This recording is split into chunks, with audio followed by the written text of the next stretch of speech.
सभी किसान साथियों का एक बार फिर से आपके अपने यूट्यूब चैनल एडवांस फार्मर में स्वागत है। किसान साथी, नवंबर का महीना शुरू हो चुका है, जो कि गेहूं बुआई के लिए सबसे महत्वपूर्ण महीना माना जाता है। कुछ किसान भाइयों ने गेहूं की बुआई स्टार्ट कर चुके हैं, तो कुछ बोनी करने के लिए जो तैयारी कर रहे हैं।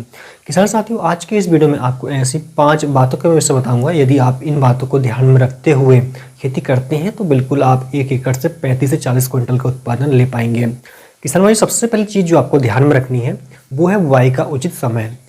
अच्छे उत्पादन के लिए समय सबसे महत्वपूर्ण होता है। यदि हम जल्दी बिजाई कर देते हैं तो भी हमें उत्पादन सही नहीं मिल पाता है।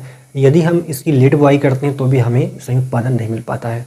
अगर हम बात करें कि वो कौन सा उचित समय है जिनमें सबसे हमें अच्छा उत्पादन मिलता है, तो किसान भाई 1 नवंबर से लेकर 20 नवंबर के बीच में जो गेहूं की बुआई होती है उसका उत्पादन हमें सबसे अच्छा मिलता है। किसान भाइयों, इसमें आप कुछ उचित जो किस्में हैं आपके क्षेत्र में, जो किस्में विकसित की गई है या फिर जो किस्में ज़्यादा उगाई जाती हैं, उनका चुनाव आप कर सकते हैं। यदि बुआई आप 1 नवंबर से लेकर 20 नवंबर के बीच में करते हैं तो सबसे अच्छा उत्पादन देखने को मिलेगा। फसल आपकी अच्छी पैदावार लेगी, अच्छा उसमें फुटाव आएगा और रोग प्रतिरोधक क्षमता भी बढ़ जाएगी। किसान भाइयों, आप देखेंगे कि इसमें जो अन्य माह में बोई गई फसल की तुलना में या अगेती या पछेती बोई गई फसल की तुलना में ये काफ़ी अच्छे से विकास करेगी और इसमें फुटाव भी काफ़ी अच्छा आएगा। किसान भाइयों, सेकंड नंबर पर आपको ध्यान रखना है खेत की तैयारी पर। किसान भाइयों, क्या होता है कि जो खरीफ के मौसम में हमने फसल ले रखी थी तो उसके फसल के अवशेष भी खेतों में पड़े हुए हैं और खरपतवार के अवशेष भी खेतों में पड़े हुए हैं, तो उनका सही प्रबंधन करना बहुत ज़रूरी है।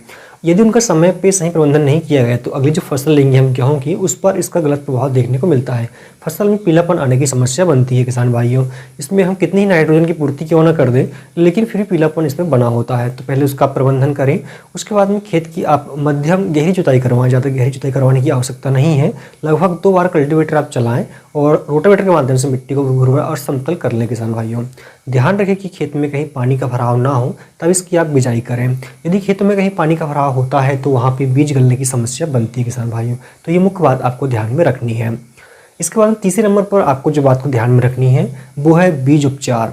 किसान भाइयों, बोने से पहले आपको बीजों को अच्छी तरह से उपचारित कर लेना है, क्योंकि कई बार देखा गया है कि जब फसल हमारी पैदावार अच्छी लेती है, फसलों में दाने पड़ने लगते हैं, तो उस समय कई प्रकार के फफूंदी रोग लगते हैं जिससे हमें काफ़ी नुकसान देखने को मिलता है।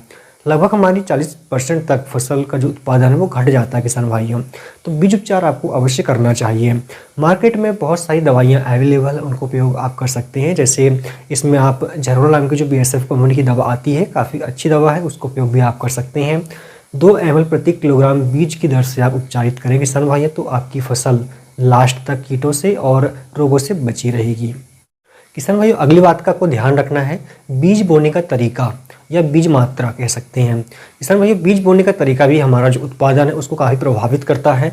कई बार क्या होता है कि हम ज़्यादा उत्पादन लेने के चक्कर में बीज की अधिक से अधिक मात्रा खेतों में बो देते हैं, जिससे फसल में घनापन होने के कारण उसमें सही वायु का संचार नहीं हो पाता है और प्रकाश संश्लेषण की क्रिया होती है, तो भोजन के लिए और पोषक तत्वों के लिए पौधे जो है आपस में प्रतिस्पर्धा करने लगते हैं, जिससे उनका अच्छे से विकास नहीं हो पाता है और फुटाव भी अच्छे से नहीं हो पाता है।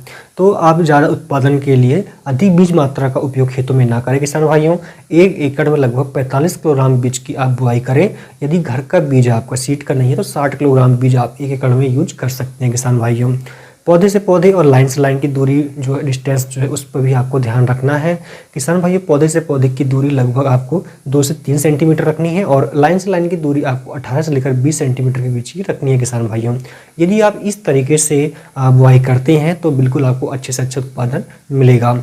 आप इसमें सीडल या फिर सुपर सीडर का उपयोग कर सकते हैं और कहीं कहीं पर किसान भाई छिड़काव विधि से भी खेती करते हैं। अगर आप छिड़काव विधि से भी बीज बुआई कर रहे हैं तो ध्यान रखें कि पौधे से पौधे की बीच की दूरी काफ़ी बनी रहे। किसान भाइयों, 5वें नंबर पर आपको ध्यान रखना है बेसल डोज का। किसान भाइयों, अधिक उत्पादन के लिए हम अधिक से अधिक खाद का उपयोग करते हैं। हम इसमें कुछ मुख्य पोषक तत्व जैसे कि इसमें फास्फोरस, पोटास और इसमें नाइट्रोजन की पूर्ति हम करते हैं, साथ ही कुछ सूक्ष्म पोषक तत्व भी हम देते हैं किसान भाइयों। लेकिन शुरुआती तौर पर जो मुख्य पोषक तत्व होते हैं उनका अनुपात देना भी जरूरी होता है। कई बार क्या होता है कि हम सिर्फ DAP का उपयोग कर लेते हैं, बाकी जो पोषक तत्व हैं जैसे नाइट्रोजन या फिर पोटास उनका उपयोग नहीं करते हैं, कुछ माइक्रो न्यूट्रंस उनकी पूर्ति हम नहीं करते हैं, तो भी हमें सही उत्पादन नहीं मिल पाता है। तो हमें क्या करना है, संतुलित मात्रा में NPK का उपयोग करना है। तो जो NPK होता है इसमें नाइट्रोजन, फास्फोरस और पोटेशियम होता है किसान भाइयों, तो जो कि शुरुआत से ही पौधे की जड़ों को मिलता है और पौधा अच्छे से विकास करता है। तो बुआई के समय हमें 1 एकड़ के लिए जो 12-32-16 के फॉर्म में आता है वो 1 एकड़ में हमें 1 बैग यूज़ करना है।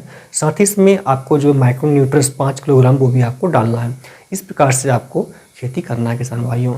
यदि आप इन तरीकों को ध्यान में रखते हुए गेहूँ की बुआई करते हो और खेती करते हैं तो बिल्कुल आपको अच्छे से अच्छा उत्पादन मिलेगा। किसान भाइयों वीडियो पसंद आए तो लाइक करके शेयर कर दीजिएगा। धन्यवाद।